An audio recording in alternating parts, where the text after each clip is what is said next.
Assalamu alaikum everyone. This is Saida Ummiyabia and I'll be discussing the Ritual to Romance, Weston's book. Starting with what this book is about. Weston book is an examination of the roots of King Arthur legends, and it seeks to make connections between the early pagan elements and the later Christian influence. That means the main focus is on the Holy Grail tradition and its influence, particularly the wasteland motif. So, from this book, the story which is related to this wasteland is of the Fisher King. So, I'll briefly tell about the story of Fisher King. The Fisher King, also known as Wounded King, is the last in a long line charged with keeping the Holy Grail. He is always wounded in the legs and incapable of standing. All he is able to do is to fish in a small boat on the river near his castle and wait for some noble who might be able to heal him by asking certain questions. And this story is also altered in the later versions. So, many later works have two wounded Grail kings who live in the same castle, that is, a father and the son. The more seriously wounded father stays in the castle, sustained by the Grail alone, while the more active son can meet the guest and go fishing. There are slight hints in the early versions that his kingdom and lands suffer as he does, and also his impotence affecting the fertility of the land and reducing it to a barren wasteland. So his injury can be presented as a punishment because he took a wife which was against the code of Grail guardians. And the place of the wound is on the thighs, so such as the wound is considered worse than the actual death because it signaled the end of man's ability to function in his primary purpose, that is to propagate his line. So, this is the connection to the poem that the man was not now infertile, and as this land was infertile. So, this is according to me the connection to this. Assalamu alaikum. My name is Aisha Alam, roll number 17400, and the reference that I was given to read was from Rituals to Romance. Now, this book was written by Jessie Weston, and the book is about the origin of the Arthurian legends, or different legends of the medieval times, and the authors tried to make a connection between the pagan elements and the Christian elements, but I won't bound the interpretation to only these two religions. Um, the main things that I'm going to talk about is the Fisher King, um, a knight named Percival, and the Holy Grail. Okay, so the first legend that I'm going to talk about is the Fisher King legend. So there was a king of a land which was barren, and the land was barren because of a wound of the king, who is called the Fisher King. Now, somehow the wound of the king is connected to the land in such a way that until the king is healed, the land cannot be fertile. So, what happens is that there is a knight who comes to the place where the Fisher King lives in search of the Holy Grail. And in the book From Rituals to Romance, there is a separate chapter, The Medicine Man, which refers to Percival. Now, why is he called the Medicine Man? Because when he comes in search of the Holy Grail, he ends up curing that wound of the king, and as a result his land is now fertile again.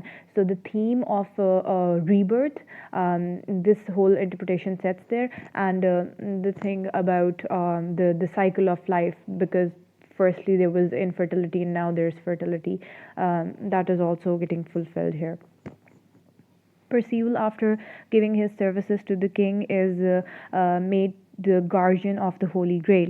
Now, why did he come in search of the Holy Grail? There is a Holy Grail legend, and there are two interpretations of this legend. The first one is that the Holy Grail was present at the table of the Last Supper before the Christ crucifixion, and the second one says that The Holy Grail was the container in which the blood of Jesus Christ was falling when he was getting tortured on that cross.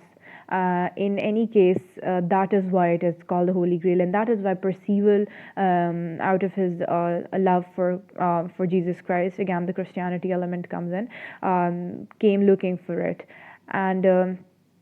Now I'm going to discuss the name, the Fisher King. Now, apart from him being wounded and fishing all the time, why is he called the Fisher King? Because the symbol of fish is constantly being mentioned in from rituals to romance, and it is said to symbolize life and fertility, and that is why maybe. He's called the Fisher King because it was like a foreshadowing that even though he's infertile in the beginning, he will be cured by the end of the legend. Also, there is a constant mention of fishing in the poem. There's in line 51. They say, "Here is the man with three staves, and here the wheel." I'm going to explain this a little now. This makes a connection between the land and the king, Fisher King. The man with three staves in a tarot card shows the progress, right? So he's the man with three staves, and here the wheel. The wheel is the fortune wheel. That is said for the land, and the three staves is for the king. And then in line 189 to 192, he says, "While I was fishing in the dull canal on a winter evening round behind the gas house." Now, it is believed that when Percival reached his palace, he was at that time fishing by a canal. And then in line 423 to 425, he says, "I sat upon the shore, fishing with the arid plain behind me. Shall I at least set my lands in order?" Now, we haven't totally understood the poem, and that's why we don't know what the lines that we're going to read mean. But at least we know that there is a constant mention of fishing, which has been taken from the reference of from rituals to romance. And also it has also been seen that the symbol of fish is not just common in Christianity. It is common in many other religions as well. So I think a lot of other symbols are taken from that book as well, like the tarot cards and the magicians. The magic symbols are also taken from that book, and the Grail legend and the Fisher King legend as well. So that's it from my part, and that's the theme of rebirth and the life cycle, the life and death cycle. That's what I made. That's how I made the connection between from rituals to romance and the poem. Thank you. Assalamu alaikum. I am Samin Ahmed and I am going to talk about From Ritual to Romance. From Ritual to Romance is a book written by Jessie Weston in 1920.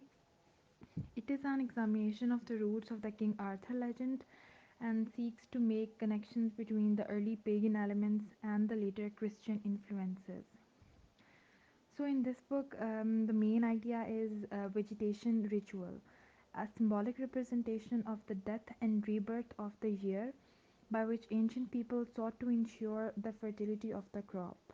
So, we get from the book we get to know that she's not only talking about fertility of the crops, but vegetation ritual extends to human fertility, and it's a sort of spiritual fertility through union with the supreme spiritual source of life. Then there is central to the Grail quest. Central to the Grail quest, it is the idea of a king and a land. They both are ailing. The king and his land are one. As one sickens, so does the other, and to heal one is to heal the other. Weston traces the idea back to the prehistoric heroes of the Aryan race, and this is a phrase which immediately highlights a huge cultural gap between Western and reader of today. From the Rig Veda and Babylonian rituals to the ancient Greek cult of Adonis, Weston said that vegetation rituals can be seen as having two sides, the exoteric and the esoteric. And the exoteric is the public ritual, and esoteric is secretly mystery cult. She sees in the Grail story a continuity between ancient Attis Adonis and Mithraistic cults and early Christianity, and essential harmony between the old faith and the new. which somehow survived the point at which Christianity, on becoming dominant in the West, sought to distance itself from the past belief by declaring any similarities to be the mockeries and snares of the devil. This essence of ancient to medieval continuity lingered on openly in folk practice in fast increase, whereby the well-being of land might be assured secretly in cave or mountains, fastness or island isolation, where those who craved for isolation are more sensible contact with the unseen spiritual forces of life than the orthodox development of Christianity afforded, might and did find satisfaction. Weston sees in the essence of Grail romance a Christianized mystery, which is esoteric. So there is a similarity between Iliad, Wasteland, and from this book, from ritual to romance.